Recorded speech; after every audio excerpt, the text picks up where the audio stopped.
हाँ जी, अस्सलाम वालेकुम जी। सब कैसे हैं जनाब? उम्मीद करता हूँ सब खैरियत से होंगे। तो जनाब, आज मैं फिर आपकी खिदमत में हाज़िर हूँ और आपकी दुआओं से मैं भी खैरियत से हूँ। तो आज मैं आपसे बात करूँगा मैक्सिको के हवाले से कि यूरोप से मैक्सिको कैसे जाया जाए, या पाकिस्तान से या इंडिया से या बांग्लादेश से मैक्सिको कैसे जाया जाए। तो वो कौन कौन से वीज़े हैं जिसके बिना पर, जिसकी बेस पर आप मैक्सिको एंट्री कर सकते हैं। तो आज हम तो जनाब, मैक्सिको की वीडियो शुरू करने से पहले आपको थोड़ा सा समंदर का नज़ारा दिखा दूँ। आप मेरे पीछे वो देख रहे होंगे, वो स्पीड बोट है छोटी सी, जिस पे दो बंदे जो है बैठते हैं और समंदर का नज़ारा लेते हैं। तो मैं भी घर में बैठा था, मैंने बोला कि यार समंदर पे जाके ना एक वीडियो बनाई जाए, तो उसमें बताया जाए मैक्सिको की एंट्री के हवाले से। तो वीडियो स्टार्ट करने से पहले तो आपको एक छोटा सा क्लिप दिखाते हैं कि ये जो रेसर हैं ये समंदर में कैसे मतलब कि अपना करतब दिखा रहे हैं। वो देखें, तो उसके बाद में हम बात करते हैं मैक्सिको की एंट्री के हवाले से।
Luego hablamos.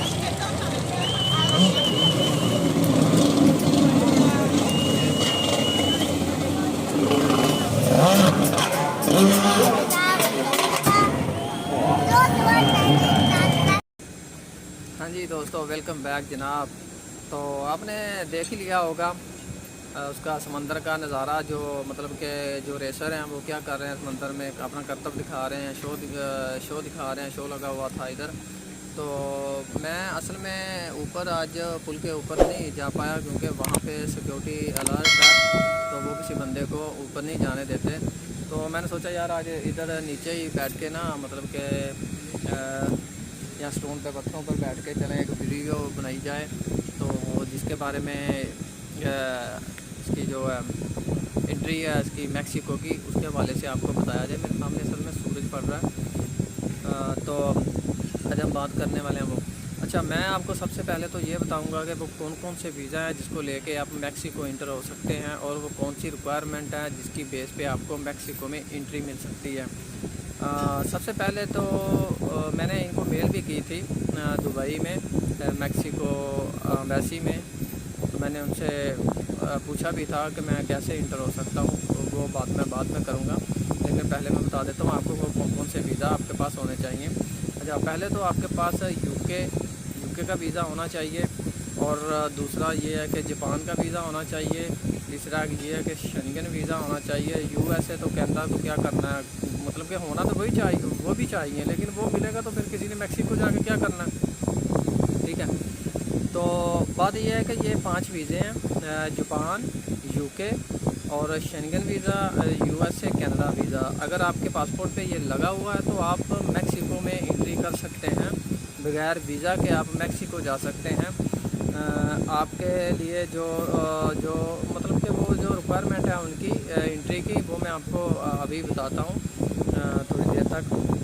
तो मतलब ये है कि आपने जब जाना है तो आपने करके जाना है, मतलब कि ऐसा नहीं होना चाहिए बैग आपने उठा लिया, हाँ जी मैं मैक्सिको जा रहा हूँ, मैं मैक्सिको जाऊँगा, वहाँ से यूएस जाऊँगा, ये करूँगा वो करूँगा। ना भाई ना, ऐसा कुछ नहीं। आपके पास एक सिंपल सा छोटा सा बैग होना चाहिए जिसमें आपके 2 या 3 पैंट शर्ट आ जाएँ, 2 आ जाएँ और थोड़ा बहुत आपका सामान आ जाए, मतलब कि पीछे लटकाने वाला जो है बैग वो आपका होना चाहिए, ठीक है, जिससे आप लगेंगे आप भाई वाकई ही टूरिस्ट हैं, ठीक है। एक तो बात ये होगी। दूसरी बात ये है कि वीज़े का मैंने आपको बता दिया कि कौन कौन सा वीज़ा है जिस पे आपको मेक्सिको में एंट्री मिलेगी। और दूसरा ये मैं आपको बताता हूँ कि अगर आपके पास यूरोप के किसी भी शेंगन या यूरोप के किसी भी कंट्री का आपके पास रेजिडेंस परमिट है ना, तो आप उस पर भी मेक्सिको एंट्री कर सकते हैं, ठीक है। मैंने इनको मेल की थी अबू धाबी में, तो जब मैंने मेल की तो इन्होंने मुझे रिप्लाई किया। मैंने इनसे पूछा कि मेरे पास पुर्तगाल का रेजिडेंस परमिट है और मैं मेक्सिको जा सकता हूँ कि नहीं जा सकता। ये मैं आपको हकीकत बता रहा हूँ। तो उन्होंने मुझे रिप्लाई दिया कि भाई आप मेक्सिको जा सकते हैं, लेकिन ये है कि आपको वीज़ा अप्लाई करना पड़ेगा, आप इस पर रेजिडेंस परमिट पे मेक्सिको नहीं जा सकते। तो लेकिन शायद कोई ऑफिसर के मतलब के दिमाग में नहीं था या जो भी था कि वो मुझे क्लियर नहीं कर पाया कि मेक्सिको आप कार्ड पे भी जा सकते हैं, ठीक है। लेकिन ये है कि मैंने काफ़ी इसके लिए जो है ना वो मोटरसाइकिल आ रही है, मैं उसको देख रहा हूँ। अच्छा, मैंने काफ़ी इन्फॉर्मेशन इसके लिए ली है मेक्सिको एंट्री के लिए। लेकिन मेरा एक दोस्त है वो मेक्सिको गया, मैंने उससे भी पूछा तो उसने मुझे क्लियर किया कि हाँ कि मैं मेक्सिको आया हूँ यूएस में। अब वो यूएस में है, तो उसने बोला कि मैं मेक्सिको आया हूँ, मेक्सिको में पुर्तगाल के रेजिडेंस परमिट पे आया हूँ, जो टेम्परेरी रेजिडेंस परमिट मिलता है 2 साल का, वो उस पर मेक्सिको से वहाँ पे यूएस में गया। तो उसने मुझसे बात की थी, उसने मुझे बताया कि यार मैं मैड्रिड से स्पेन से जो है फ़्लाइट थी मेरी, सीधा डायरेक्ट फ़्लाइट थी मेरी मेक्सिको की, मैड्रिड स्पेन से। तो मैंने बोला यार कैसे गए आप, मुझे ज़रा थोड़ी इन्फॉर्मेशन दें मुझे कि आप, मुझे पता तो था लेकिन मैंने काफ़ी सर्च किया, कहीं पे भी ये लिखा हुआ नहीं था कि किसी भी यूरोप मुल्क के रेजिडेंस परमिट पे आप मेक्सिको जा सकते हैं।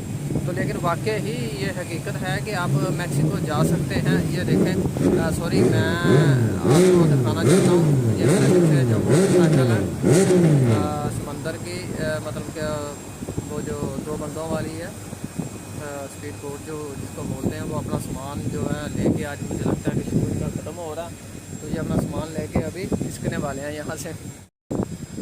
अच्छा, तो बात हो रही थी कि यूरोप के रेजिडेंस परमिट पे मेक्सिको जा सकते हैं। जी वाकई आप जा सकते हैं, यूरोप के रेजिडेंस परमिट पे मेक्सिको जा सकते हैं। लेकिन मैंने जो आपको बताया कि मैंने ईमेल की थी इनको मेक्सिको की एम्बेसी में, तो उन्होंने मुझे बताया कि भाई आपके पास जो है जो मैं आपको ईमेल अब बताने लगा हूँ कि भाई आपके पास अगर परमानेंट रेजिडेंस परमिट है तो उस पर आप मेक्सिको एंट्री कर सकते हैं। अगर आपके पास टेम्परेरी रेजिडेंस परमिट है तो आप फिर एक वीज़ा अप्लाई करेंगे और वो वीज़ा आपको इशू किया जाएगा जिसके बेस पे आपको मेक्सिको एंट्री मिलेगी। लेकिन ये श्योर नहीं है कि आपको मेक्सिको एंट्री मिलेगी, ठीक है। तो उसके लिए उसने बोला था अगर आप ये 3 रिक्वायरमेंट उसने मुझे बताई ऑफिसर ने, अगर आपके पास ये 3 रिक्वायरमेंट ना हुई तो आपको जो है वो डिपोर्ट कर दिया जाएगा मेक्सिको से आपकी होम कंट्री में, या आपने जहाँ से ट्रैवल किया वहाँ पे आपको डिपोर्ट कर दिया जाएगा, ठीक है। तो मैंने देखा कि यार ये क्या सिस्टम कर रहा है, कुछ मेरे समझ में नहीं आ रहा। तो फिर उसने बताया कि अगर आपके पास जो है ना एक मतलब के वो होना चाहिए, रिटर्न टिकट होनी चाहिए, ठीक है। दूसरा ये कि आपके पास कैश होना चाहिए, ये नहीं है कि आप 400-500 यूरो लिया, मतलब कि 1 लाख पाकिस्तानी लिया और आप मेक्सिको में चले गए, नहीं, आपके पास कम पेश भी कोई 2000-2500 यूरो होना चाहिए, आपके पास होना चाहिए, कैश होना चाहिए। हालांकि ये कार्ड आप दिखाएं उठ के यार मेरे पास ये एक कार्ड है, मेरे पास क्रेडिट कार्ड है, नहीं, आपके पास कैश में होना चाहिए जो आप ऑफिसर को दिखा सकें और सेटिस्फाई कर सकें एंट्री काउंटर पे, ठीक है, मेक्सिको में जाके। दूसरा उसने ये बताया कि आपके तीसरा उसने ये बताया कि आपके पास जो है ना एक तो रिटर्न टिकट हो गई, दूसरा कैश हो गया, शो मनी हो गई, तीसरा ये बताया कि आपकी जो होटल बुकिंग है वो आपकी पेड होनी चाहिए, कंफर्म होनी चाहिए, और आपके दिमाग में ये भी होना चाहिए कि आप मेक्सिको जा रहे हैं कौन कौन से प्लेस टूरिस्ट प्लेस देखेंगे। मतलब कि कौन कौन सा सिटी आप घूमेंगे, उसका नाम और उसका जो सिस्टम का आ रहा है, मतलब कि सारा कुछ आपने सर्च करके जाना है कि मैं ये इस सिटी में जा रहा हूँ, यहाँ पे ये देखूँगा। अगर आप दूसरी सिटी में जा रहे हैं तो उसका भी आपके जहन में होना चाहिए कि मैं दूसरी सिटी में जाके ये चीज़ें देखूँगा, तो फिर वो वीज़ा ऑफिसर जो है ना वो सेटिस्फाई होगा। ठीक है, तो आपने ये जो मैंने आपको बताया ना, ऐसे आपने हुलिया अपना बना के और ये चीज़ें सारी हैं जो मतलब कि जो मैंने बताई, रिक्वायरमेंट बताई, ये आपने पूरी करके लेके जानी है। ठीक है, तो मेरे ख्याल में आपको एंट्री मिल जाएगी। तो जनाब, वीडियो अच्छी लगी हो तो सपोर्ट कीजिएगा, शेयर कीजिएगा, लाइक कीजिएगा, और आपके सपोर्ट की बहुत बहुत ज़रूरत है। तो इंशाल्लाह मिलते हैं नेक्स्ट वीडियो में, और फिर बात करेंगे एक नए टॉपिक पे।